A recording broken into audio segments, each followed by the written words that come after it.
Rebonsoir, bonsoir. Bon, comme vous pouvez le constater,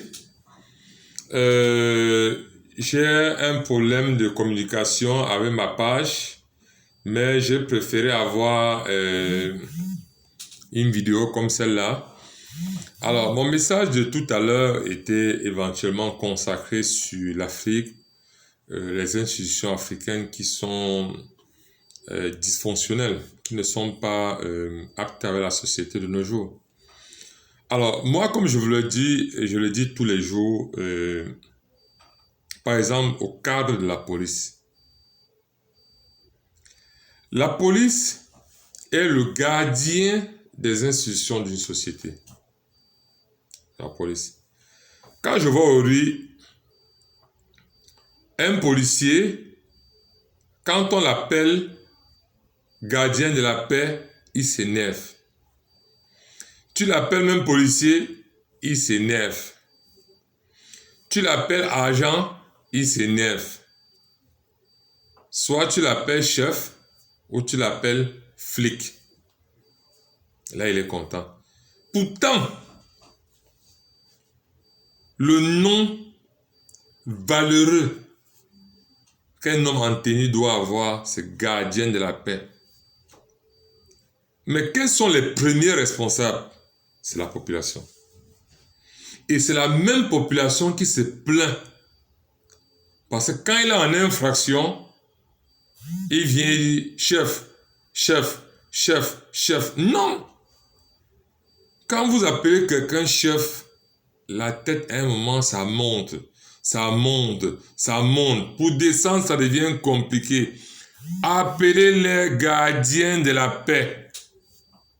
Et vous aurez la paix avec vos policiers. Si tu vas avoir la paix avec un policier, appelle-lui. Tous les policiers, même le commissaire de police, c'est un gardien de la paix. Parce que c'est de là où le problème commence. Vous appelez un policier chef, chef, chef. C'est même plus agent, c'est même plus flic. Maintenant, c'est chef, chef. Et à des moments, ça monte à la tête. Et vous vivez les scènes comme celles qu'on a vécues l'autre jour. Bon, toi, le policier, tu vois comment l'autre a pris un problème et t'a mis à la tête. La personne part, il cherche son problème au quartier. Comme toi et lui, vous avez les mêmes tenues. Et elle te dit, viens m'aider.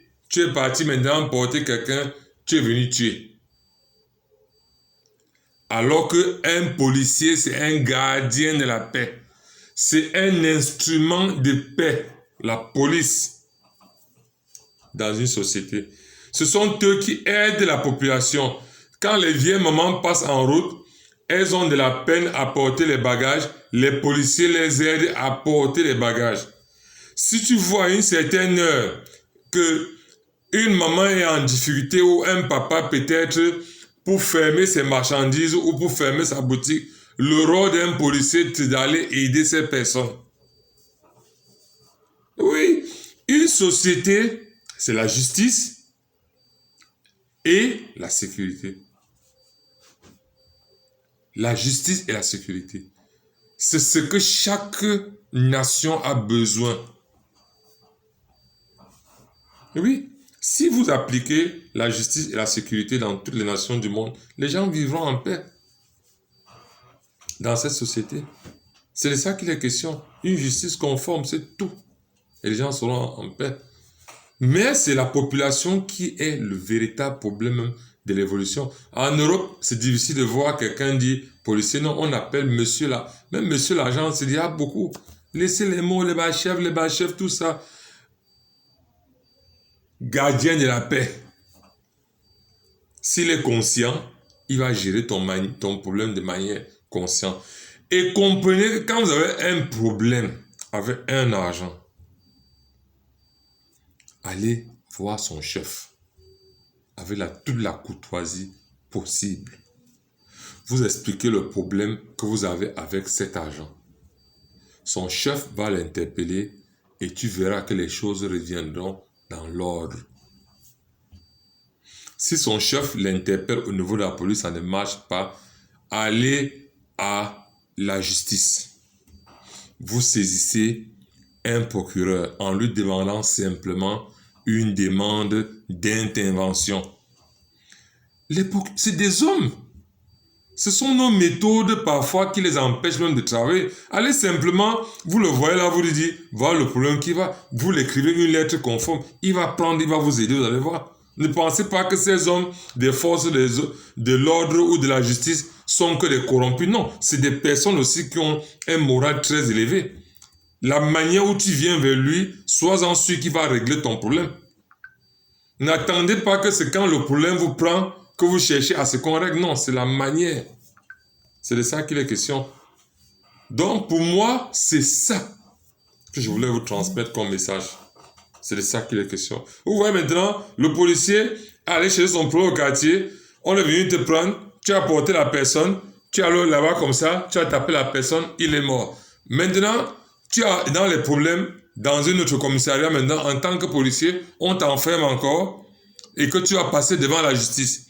Même si, quelle qu'en soit la situation que tu fais, que tu vas en prison, que tu sors, que tu es libre, ta conscience va rester dans la tête parce que tu as tué un papa de 15 enfants. Ce n'est pas bon. Donc, n'allez pas dans les situations de la vie avec beaucoup d'émotions. La majorité des hommes que vous voyez dans la vie, vous ne connaissez pas les problèmes qu'ils ont. Donc, quand tu tapes quelqu'un, peut-être qu'il est déjà presque mourant, tu le fais seulement des petits trucs comme ça, il meurt. Mettre les gens dans les cellules, ça n'arrange rien. La prison n'a jamais construit une société. Laissez les prisons, libérez les gens, éduquez les hommes. Mais moi, je suis parfois dépassé de comprendre même que les prisonniers sont dans les prisons. Non, les gens sont dans les prisons, enlevez-les parfois, donnez-les le travail pour réduire les peines. Ça va aider le fonctionnement de l'État. Un prisonnier qui vient faire 2 ans en prison, l'État peut lui mettre sur service et lui payer même après. Qu'après les 2 ans, qu'il soit sorti de la prison, qu'il ait même gagné 1 million de francs qui peut l'aider à réaliser une activité. Oui, ça dépend des cas, des circonstances. Mais vous gardez quelqu'un pendant 3 ans dans une prison, vous lui donnez seulement à manger, vous lui donnez à manger, mais ça va épuiser les caisses de l'État. Rendez-le utile. Il y a des travaux, par exemple, de 3 000. Il travaille pour 1 000 francs. Dès qu'il va travailler, ça fait 30 000 francs le mois.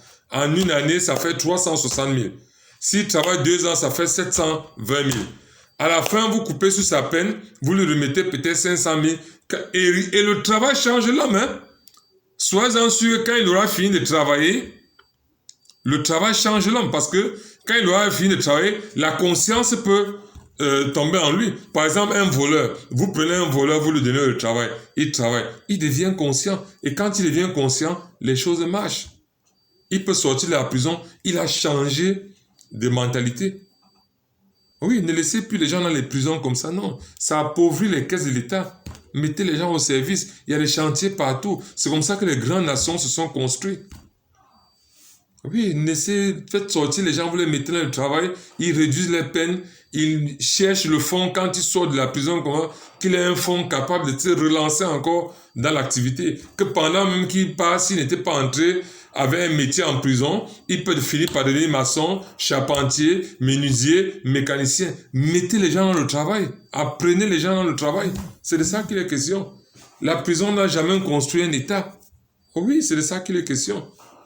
Mais je prône ici pour la justice et la sécurité. C'est la gage d'une société évolutive. Il n'y a pas deux choses. Si nous réussissons à construire la justice et la sécurité, sachons que l'Afrique, le Cameroun, le Nigeria, le Sénégal, le Mali, le Maroc, l'Afrique du Sud, le Zimbabwe, tous ces États africains seront des États stables. Le principe, la justice et la sécurité. C'était mon message de ce soir. Merci à vous.